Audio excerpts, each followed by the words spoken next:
Hello மச்சான் மச்சீஸ், welcome back to news. இன்றைக்கி நம்ம அமரன் படத்தோட டீசர் டீகோடிங் வீடியோ தான் பார்க்க போகிறோம். எல்லோரும் பார்த்துருப்பீங்க, டீசரில் முகுந்த் வீன் போட்டு சிவகார்த்திகேயன் அவரோட ஆர்மி யூனிஃபார்ம்லாம் போட்டிருக்கோம். இந்த மீனிங் நிறைய பேருக்கு தெரிஞ்சிருக்கும். தெரியாதவங்களுக்கு ஒரு விஷயம் சொல்லிக்கிறேன். முகுந்த் வீக்கு ஃபுல் ஃபார்ம் என்னன்னு கேட்டிங்கன்னா முகுந்த் வரதராஜன். இவர் ரியலாக வாழ்ந்த ஆர்மி ஆஃபீஸர். இவரோட பயோபிக்காக தான் பார்த்தீங்கன்னா அமரன் அப்படிங்கிற படம் இருக்க போகுது. இவரோட சொந்த ஊர் பார்த்தீங்கன்னா கேரளாவில் கோழிக்கோடில் பிறந்தார். அதுக்கப்புறம் பார்த்தீங்கன்னா ஜம்மு அண்ட் காஷ்மீரில் நம்ம நாட்டுக்காக சேவை செஞ்சுட்டு இருந்தார். அவரோட 31வது வயசில் பார்த்தீங்கன்னா ஜம்மு அண்ட் காஷ்மீரில் நடந்த அட்டாக்கில் அவர் இறந்துட்டார். இவர் இறந்து போகும்போது அவருக்கு கல்யாணம் இருந்துச்சு, குழந்தை இருந்துச்சு, எல்லாமே இருந்தும் அவர் நம்ம நாட்டுக்காக சேவை செஞ்சு அவரோட உயிரை தியாகம் பண்ணிட்டாரு. அது மட்டும் இல்லாமல் இந்தியா கவர்மெண்ட் பார்த்தீங்கன்னா அவருக்கு அசோகா சக்ரா அவார்ட்ஸ்லாம் கொடுத்துருக்காங்க. இந்த ஒரு விஷயம் தெரியாமல் நிறைய குட்டி குஞ்சான்ஸ்லாம் அமரன் படத்தை கங்கை அமரன் அப்படின்னு சொல்லிட்டு கலாய்க்கிறதா நினச்சிக்கிட்டு சுற்றிக்கிட்டு இருக்கானுங்க. சரி வாங்க நம்ம டீசர் டீகோடிங் பார்த்துடலாம். இந்த கதை பார்த்தீங்கன்னா முழுக்க காஷ்மீர் நடக்கிற கதை. இந்தியாவுக்கும் பாகிஸ்தானுக்கும் பார்த்தீங்கன்னா பெரிய போரே போயிட்டு இருந்துச்சு. அதாவது காஷ்மீர் யாருக்கு சொந்தம் அப்படின்னு சொல்லிட்டு அந்த ஒரு டைம் பீரியடில் நடக்கிற கதை தான் அது. பாகிஸ்தான்காரன் பார்த்தீங்கன்னா ஜம்மு அண்ட் காஷ்மீரில் எப்படியோ ஊடு உருவிட்டு அங்கே ஒரு குரூப் ஃபார்ம் பண்ணிட்டு அந்த குரூப்பில் சின்ன குழந்தைன்னு கூட பார்க்காம அந்த குழந்தையும் அந்த குரூப்பில் ஆட் பண்ணிட்டு காஷ்மீர் நமக்கு மட்டும்தான் சொந்தம், எப்படியாவது காஷ்மீரை மீட்டணும் அப்படின்னு சொல்லிட்டு அவங்களுக்குள்ள ஒரு வன்மத்தை உண்டாக்குறான். இந்த ஒரு விஷயத்தினால பார்த்தீங்கன்னா அந்த ஊரில் வாழ்கிற நிறைய அப்பாவி மக்கள்லாம் பாதிக்கப்படுறாங்க. இதனால் பார்த்தீங்கன்னா அந்த ஊரில் வாழ்கிற நிறையா மக்களோட உயிரும் போயிடுது.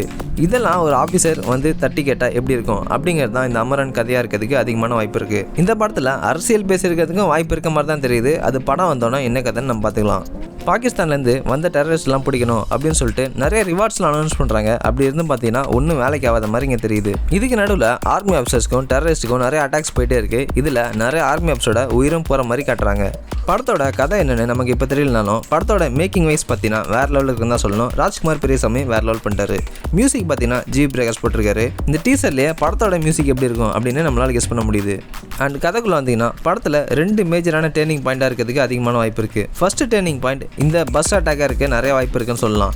கிரனேட் போட்டு ஆர்மி ஆஃபீஸர் எல்லாரையும் காலி பண்ணுற மாதிரி டீசரில் ஒரு சீன் அமைஞ்சிருக்கும். அந்த ஒரு பாயிண்ட் பார்த்தீங்கன்னா படத்தோட முக்கியமான மைய புள்ளியாக இருக்கிறதுக்கு அதிகமான வாய்ப்பு இருக்குது.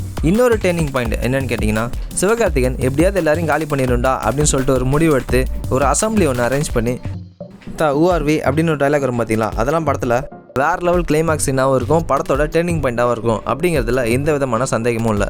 அண்ட் படத்துலேயே சோகமான விஷயம் என்னன்னு கேட்டிங்கன்னா இந்த படத்தில் சிவகார்த்திகேயன் இறந்து போகிற மாதிரி சீன் இருக்கிறதுக்கு அதிகமான வாய்ப்பு இருக்குது. ஏன்னா இது ஒரு பயோபிக் மூவி. பயோபிக்கில் உண்மையான சம்பவங்களை மட்டும்தான் காட்ட முடியும். முகுந்த் வரதராஜன் பார்த்தீங்கன்னா இறந்து போயிட்டாரு. அதே மாதிரி சிவகார்த்திகேயனும் இந்த படத்தில் இறந்து போகிற மாதிரி சீன்ஸ் இருக்கிறதுக்கு அதிகமான வாய்ப்பு இருக்குது. தமிழ் சினிமாவில் பார்த்தீங்கன்னா என்னதான் பெரிய ஆர்டிஸ்டாக நடித்தாலும் சில படத்துக்கு அவ்வளோ இன்ட்ரெஸ்ட் காட்ட மாட்டாங்க. இந்த படத்துக்கு கன்ஃபார்ம் இன்ட்ரெஸ்ட் இருக்கும் அப்படின்னு நம்ம தாராளமாக நம்பலாம். இதே மாதிரி நிறைய ட்ரெய்லர் டீகோடிங்ஸ் வேணும்னு நினச்சிங்கன்னா நான் உங்கள் என் கூட மறக்காமல் கமெண்ட்டில் ஷேர் பண்ணுங்கள். அண்ட் இந்த வீடியோ எப்படி இருந்துச்சு அப்படின்னு உங்கள் லைக்ஸ் மூலிமா கன்வே பண்ணிடுங்க.